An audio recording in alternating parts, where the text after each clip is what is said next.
हिंदू धर्म में भगवान राम को श्रीहरि यानी विष्णु जी के अवतार के रूप में पूजा जाता है। भगवान राम के जन्म की कथा तो हर कोई जानता है, लेकिन क्या आप जानते हैं कि भगवान राम की मृत्यु कैसे हुई थी? भगवान की मृत्यु का जिक्र पुराण में किया। मृत्यु से जुड़ी राम की मृत्यु से जुड़ी कथाओं के बारे में। पहली कथा, पद्म पुराण के मुताबिक लंका से वापस आने के बाद श्री राम ने लगभग 11,000 साल तक अयोध्या की राजगद्दी को संभाला था।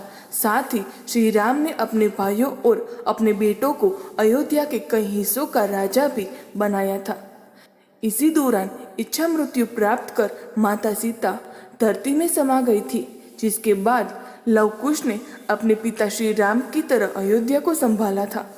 माता सीता के चले जाने के बाद श्री राम के वैकुंठ जाने का समय भी आ गया था। एक दिन श्री राम से मिलने एक ऋषि आए।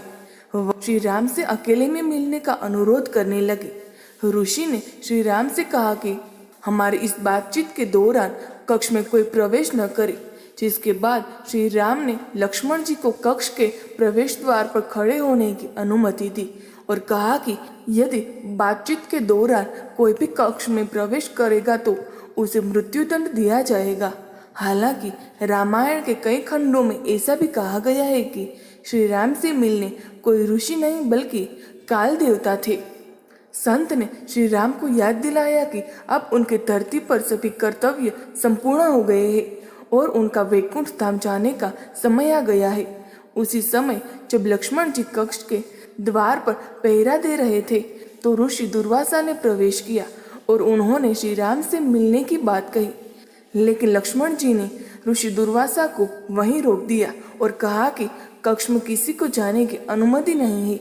यह बात सुनकर ऋषि क्रोधित हो गए और उन्होंने लक्ष्मण जी से कहा कि इस दुस्साहस पर वह पूरे अयोध्या को श्राप भी दे सकते हैं। ऋषि दुर्वासा के श्राप वाली बात सुनकर लक्ष्मण जी दुविधा में फंस गए थे, जिसके बाद लक्ष्मण जी ने यह निष्कर्ष निकाला कि वह श्री राम और प्रजा की भलाई के लिए खुद का त्याग करेंगे। लेकिन जल्द ही लक्ष्मण जी को ये एहसास हो गया कि उनका जाने का समय अब आ गया है और अंत में लक्ष्मण जी ने सरयू नदी में जल समाधि ले ली। जब श्री राम को लक्ष्मण जी की मृत्यु का समाचार मिला तो उन्होंने भी अपने जीवन का अंत करने का निश्चय किया, जिसके बाद श्री राम ने अपनी सभी जिम्मेदारियां अपने बेटों को सौंप दी और सरयू नदी पर जाकर जल समाधि ले ली। पौराणिक मान्यताओं के मुताबिक समाधि लेने के बाद श्री राम भी वैकुंठ धाम चले गए थे। दूसरी कथा, जब श्री राम को पता चला कि उनकी मृत्यु का समय आ गया है तो उन्हें समझ में आ गया कि जो लोग जन्म लेते हैं उनकी मृत्यु भी निश्चित होती है। इसी को जीवन चक्र कहते हैं। जिसके बाद मृत्यु के देवता यम श्री राम से मिलने आए, लेकिन यम देवता अयोध्या में प्रवेश नहीं कर पाए क्योंकि वह हनुमान जी से बहुत डरते थे। श्री राम को समझ में आ गया कि यम को यहाँ लाने के लिए हनुमान जी का ध्यान भटकना बहुत जरूरी है।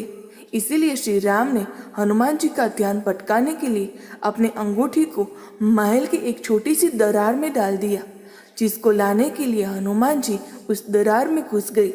लेकिन उस दरार में घुसने के बाद हनुमान जी को पता चला कि वह कोई मामूली दरार नहीं बल्कि नागलोक का द्वार है।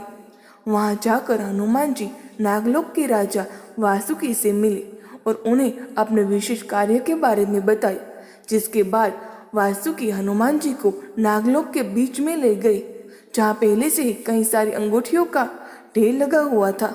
वासुकी ने हनुमान जी से कहा, यहाँ तुम्हें श्री राम की अंगूठी मिल जाएगी। हनुमान जी सोच में पड़ गए कि इस ढेर में वह श्री राम की अंगूठी को कैसे खोजेंगे, परंतु हनुमान जी ने जो पहली अंगूठी उठाई वही श्री राम की अंगूठी थी। लेकिन आश्चर्य की बात यह थी कि वहाँ जितनी भी अंगूठियाँ थी वो सभी श्री राम की थी।